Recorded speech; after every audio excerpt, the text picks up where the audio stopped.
as we begin, we are starting a new series today, kind of a new season as well. But I do want to pause and just say thank you on behalf of our family. Many of you, most of you probably know that my dad passed away about a week and a half ago suddenly. And the outpouring of support for our family has just been amazing. And so we're super grateful. I'm thankful to be a part of a community like this. And also, I think it's worth recognizing that people walk in and every week and have suffered and experienced some kind of loss or something that's happened. And it means a lot when we posture ourselves towards one another in these ways. And I hope that if that's your experience, that you feel some of that as well, and just know that I'm profoundly grateful for the way you have supported our family during this. And so today, part of this, Easter was, I just felt it was a really great reminder for me for a lot of reasons. But today I want to sort of tip into the future.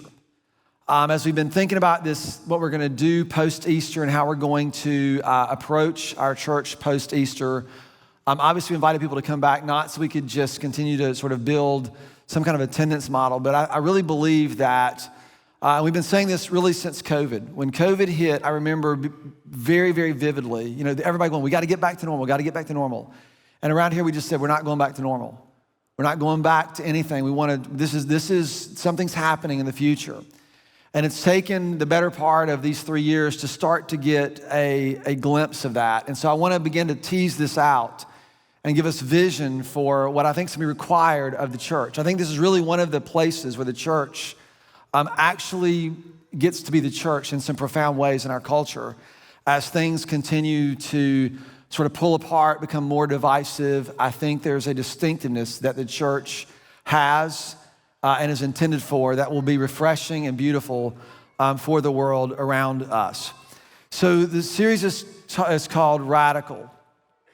And the idea is that it's the activity of the gospel. When we think about this, the resurrection of Jesus and the power of the resurrection to provide a foundation that can sustain or support the weight of our desires. Like there's something that God has done that can bear the weight of human desire, human emotion. And it does so in a way that allows us to experience the fullness of what God has intended for us. And so as we unpack this over the next few weeks, when we're looking in the book of Mark this morning, if you have your Bibles, you can turn to Mark chapter 10. But if we pay attention and listen and learn what I think is instructed here, you will find God's purpose for your life. I know that sounds like a big, bold claim. I'll make several big, bold claims today. But a lot of us, especially what I see with the generation coming out of high school and college, it's like this obsession with finding my purpose.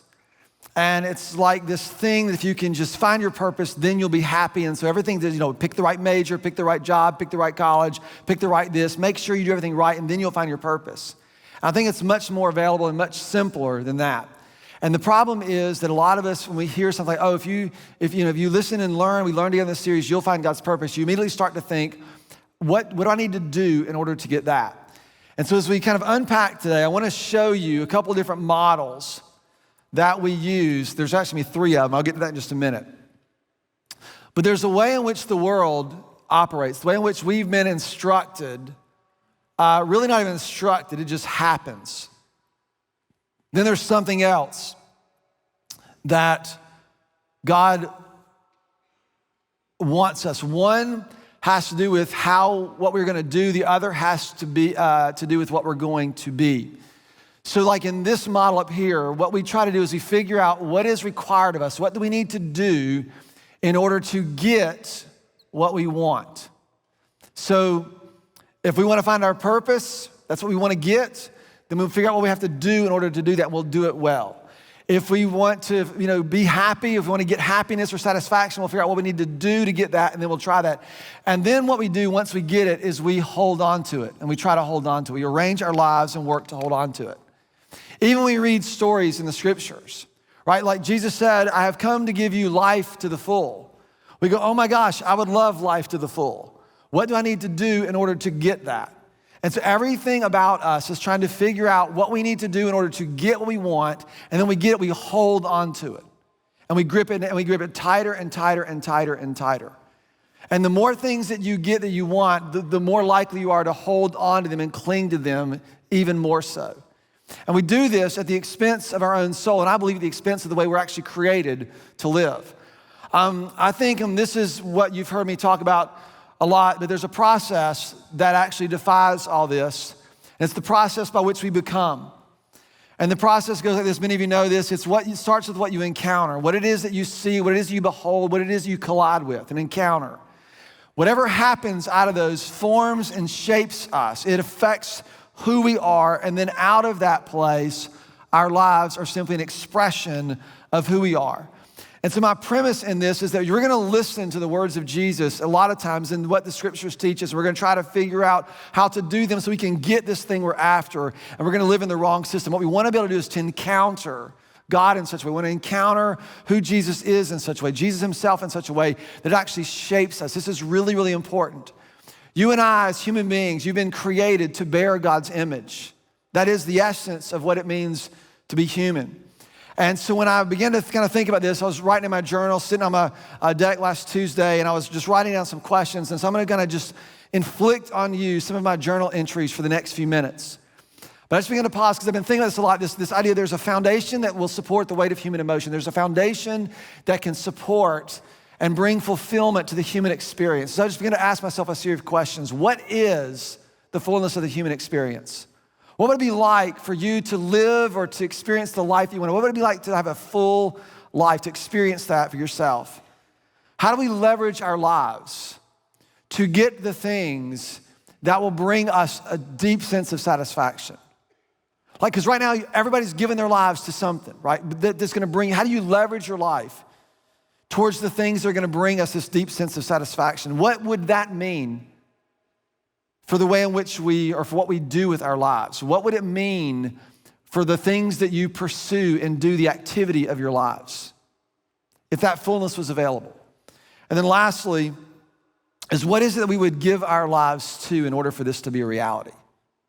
What would you give your life? So you're giving your life to something. You're giving your life to something. The thing is, when you look back in 10, 15, 20, 30 years, will what you have given your life to be worth the experience? Will be worth what you have experienced in your life? Will there be a fullness there? And so part of this, I'm gonna go ahead and set this up now because I can be a little bit quicker than ordered. About 3 or 4 months ago, I'm not really sure how long ago it was, I drew this graph and I talked about the fact that there's this trajectory of our view of ourselves and our view of God. So our view of God and our view of ourselves, how we view ourselves. Do we have a low view or a high view? You got a high view over there, my man. I'm tracking. And so what happens in this, and a lot of us have been sort of grown up, if you've grown up in the church and depending on your tradition, right? You've been taught to have a high view of God and a low view of yourself, right? And this usually leads to some sort of base emotion of guilt, right? Everything is about trying to, God has somehow deemed us unworthy and worthless, but yet in his great mercy, he did something for us. So we just want to beat ourselves down, elevate God, and that becomes the way we give him glory. Then you have sort of a low view of God and a high view of ourselves, right? Basically like God could be your genie or you could be an atheist. Either one doesn't really matter because it's all up to you. And this quadrant is sort of marked by arrogance. And ironically enough, in here, you have both victimhood and you have sort of the deserving model. Both of these are in this quadrant because both of them believe that if you have stuff, it's because you've earned it, and if you don't have stuff, it's because you deserve it but didn't get it.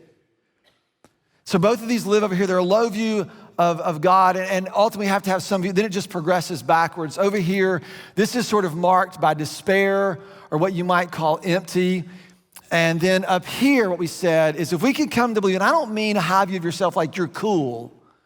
I mean a high view of yourself that God made you and intended you. The more I think about what God has done, I always talk this, people talk about God's unconditional love. And I said, no, there is a condition.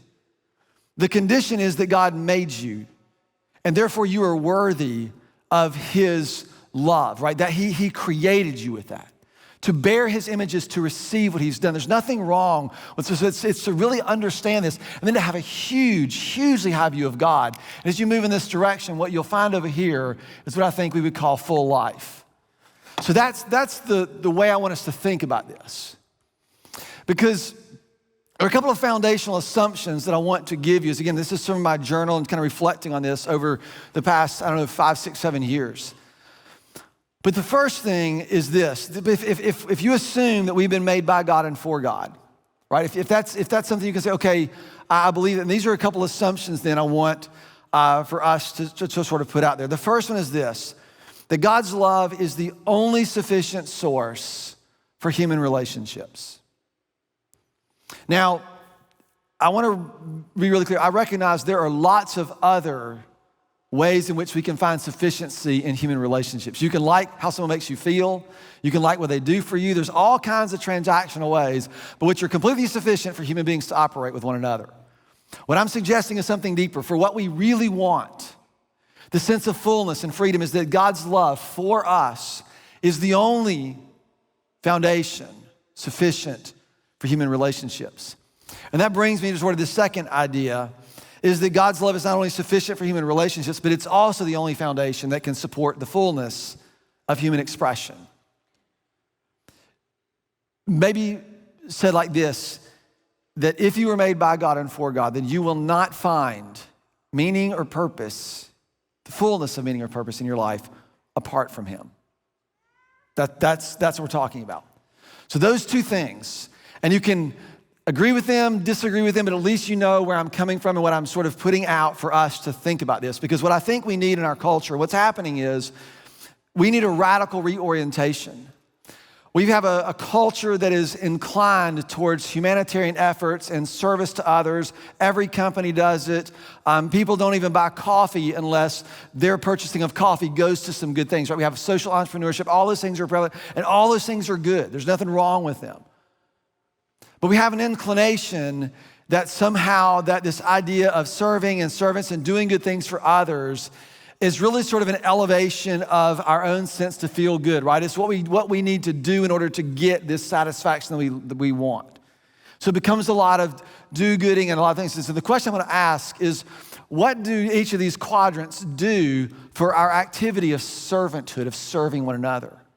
Well, you begin to see in the Bible, and this is going to be a radical reorientation, that when Jesus tells us, right, it is more blessed to give than it is to receive. When he says something like that, he's not just telling us something to do so we can get this thing we're looking for and then we hold on to it. He's actually calling us into a way of being, that the way of life as a servant is not just instructional, but it's actually about our identity.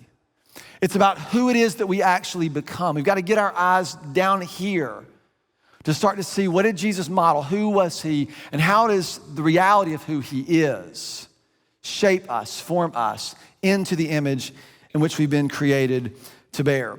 Part of this is my own journey. This isn't just about some instructions to help us do things that are good for the world. This is really about our allegiance. When I talk about living under a rule and reign, this is what I'm talking about. This has probably been the thing to me that has been most compelling in this last season of my life, where I wake up every day ready to be a part and to see and say, God, what is it you're doing in the world, and how can I be a part of it? And it's not because I work at a church. What has happened is I've been considering this, the vision of what it looks like to do and to be a part of this kind of work has expanded my vision to where there are 10,000 things and options available to me to be able to participate in this way. It involves everything from preaching messages to writing to cleaning gutters to working in schools, or even lawyers, right?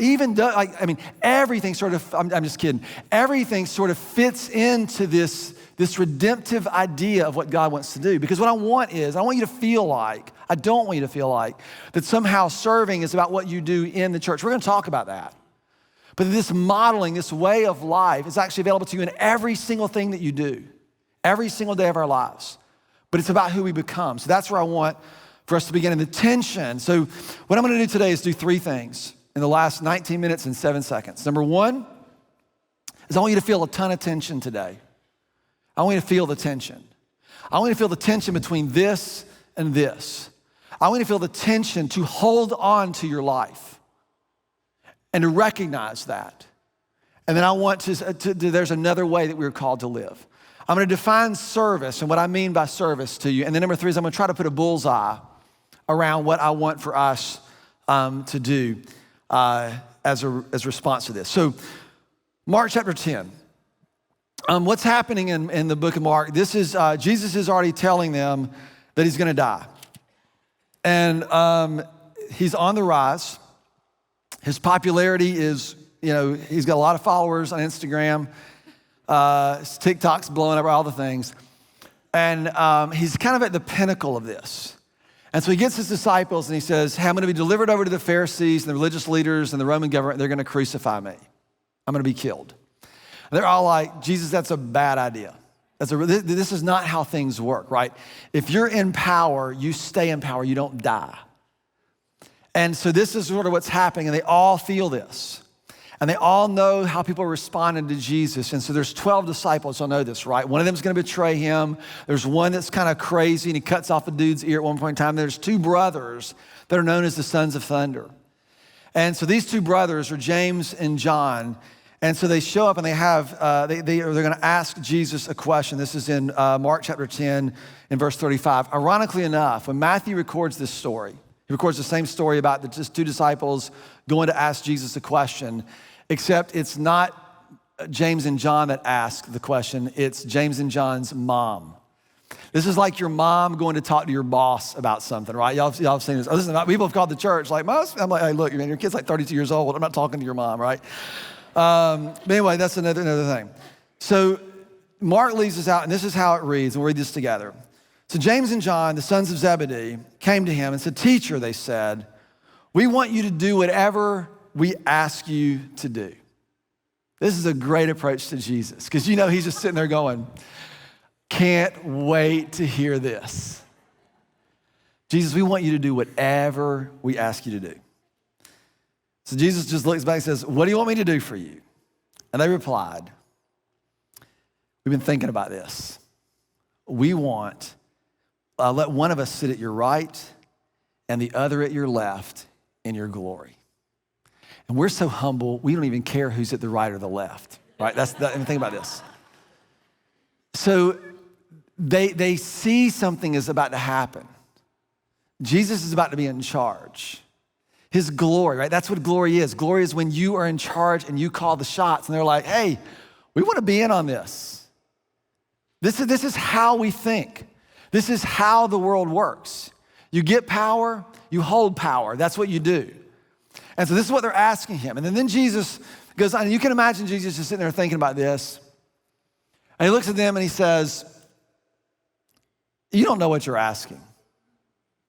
Can you drink the cup that I drink? Can you endure the baptism that I'm about to be baptized with? And he's not talking about like going to church and taking communion and getting dunked in a pool. He's talking about, can you take the cup? The cup is the suffering. Can you endure the sacrifice? Can you tolerate the sacrifice that's required? Can you enter in to the way that I'm about to model? Can you do that? Now, he uses this kind of cryptic language, but they're sitting there calculating, and then they go, we can. We've talked about this. We had coffee yesterday. We think we can handle this. I mean, who are you going to give it to? Peter, right? That's what they're kind of thinking. Like, who else is going to do this? So then Jesus says to them, you will drink the cup that I drink and be baptized with the baptism that I'm baptized with. But to sit on my right or left is not for me to grant. These places belong to those for whom they have been prepared. Then you can imagine what happens when the other 10 heard that James and John went and asked this ludicrous question. Do you know why they were so mad and indignant? because they didn't get there first because they were all thinking the same thing. Because it's how the world works. When the 10 heard about this, verse 46, they became indignant with James and John. And now they get to all pretend, we would have never asked that, even though they all were. We would have never, we're indignant. And Jesus calls them all together. And he says, you know that those who are regarded as rulers of the Gentiles lord it over them, and their high officials exercise authority over them. You know how the world works. You know what to do to get power, and then you know what to do to hold power. And this is how the world works. You know what to do to get your way, and then you know how to work to hold on to getting your way. You know how the world works. And look at the next sentence. This is why it's not about some command he's giving. He says, it is not so among you. This is not how people who follow me live or act or give their allegiance. You don't use your power or your influence to get your way. There's something else going on. So he brings all of his disciples together and he tells them this. You've heard, you know how the world works, but it is not so among you. Instead, whoever wants to become great, you must become your servant. And whoever wants to be first must be a slave of all. Now, you know what we hear almost immediately?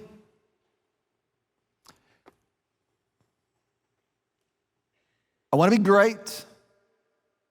How do I get being great? How do I get greatness? You serve. So I'll sign up and I'll serve. And we're right back in the same model. If you notice the language, what he says is, whoever wants to be great, he doesn't say whoever wants to be great needs to serve. He said whoever wants to be great needs to be a servant. The Greek word is actually an identity word. It needs to become this, this needs to be their identity. And then he goes on, the last verse, he says, for the Son of Man did not come to serve. He did not come to be served, but he came to serve and to give his life a ransom for all. This is a really, really difficult, challenging way for us to consider. And so when I think about this, because what it's going to require, a lot of us have this idea, right? And in our culture, it's happening. In our culture, we are so consumed with holding on to our lives. And please don't mishear me. I recognize that we need health, and we need mental health, and we need emotional stability. I recognize all of those things. That's not the same thing, but it is related. A lot of us live so afraid of going off the cliff, emotionally or physically or financially, or whatever it is that we're afraid, so we try to hold on. And we hold on to our lives often at the expense of them. We are bottled up, fearful and terrified that we're going to lose something. Do you know what Jesus actually said? If you try to hold on to your life, you'll lose it. But whoever loses his life or her life for my sake will find it. If anyone wants to be my disciple, right, let them take up their cross, deny themselves, take up their cross, and follow after me. These are really difficult things that Jesus has asked us to do, and there's only two ways. Either he really wants your life to be put sort of under his thumb and to ruin your life, or he knows that somehow this is the path to fullness. This is the path for something to happen in you where you are free enough to actually give yourself away. So when I think about service, here's how I define it, or we're gonna define it. I guess me, us, you get the idea. Because and listen, don't get me wrong, serving in the parking lot, that's service, right? You're actually doing sin prevention. You're keeping people from saying terrible things to each other when they come in the parking lot. Serving in Grow Zone and all the things that we do around here, right? Those are great. Those are really, really good opportunities for service. But serving is both offering yourself to another for their good, and it's contributing to the good of the world around us. It's when you do things. Some of you, right, you work in the business world and you employ people. and you give people the opportunity to do meaningful work with their lives and their hands and their minds. And there are people who take advantage of that, and they use it to do this, and there are other people who see it as an opportunity to offer or avail themselves. We're gonna talk about this, all I can do today is like shake up the can and pop the lid, and that's what we're gonna be able to do today. We can't drink anything. We're just gonna make a mess. But I want you to understand this because a lot of us think that we either, especially if you grew up in this model, do you think that you're just never doing enough? And at some point, you just gotta learn that you just need to do what you can. And the freedom that comes from that is to posture. But the challenge is not in what you do, it's who you become. Can you see yourself as a servant whose life is available to be given away? How willing are we to trust Jesus that if we hold on, we're gonna lose it? But if we lose our lives, we'll find something miraculous in the process. Right? This is sort of the radical reorientation that we all need. We all know how the world is going to operate. It's not gonna be a surprise. The political ads are not gonna be a surprise. The news is not gonna be a surprise. The way they advertise is not gonna be a surprise. None of this is gonna be a surprise. And then Jesus looks at us and says, but it's not so among you. What will be a surprise when a group of people begin to live differently and offer something different to the world around us, okay? So this is what Dallas Willard says. Dallas Willard writes about this, and he talks about the fact that most of us get consumed with trying to figure out what to do in order to get what we want and then kind of hold on to it. And he uses a different model, but that's the idea. And what we come to believe is that if we just tell the truth in this moment, or we just don't lie in that moment, or we're just kind to this person in that moment, or we give a little bit in that moment, we just do these things sort of when they're required of us, then we'll be okay. And what happens is we don't ever learn how to be the kind of people for whom those things actually flow. He actually quipped this one time. Someone asked him about being a thief, and he said, you know that a thief is not someone who steals. Everybody's like, what? He said, a thief is not someone who steals. A thief is someone who would steal if given the opportunity. And he's talking about what's happening in here. He's talking about what kind of person are you? A servant, right, is someone who, it's different than just having activities. It's something inside of us. This is what Dallas Willard says. It is part of the misguided and whimsical condition of humankind that we so devoutly believe in the power of effort at the moment of action alone to accomplish what we want, and to completely ignore the need for character change in our lives as a whole. To think that you can just will yourself to do good things, Jesus things in a moment because you would, without becoming the kind of person, is foolish. The general human failing is to want what is right and important, but at the same time, not commit to the kind of life that will produce the kind of action that we know to be right and the condition that we want to enjoy. What if the fullness of the human experience was to give your life away?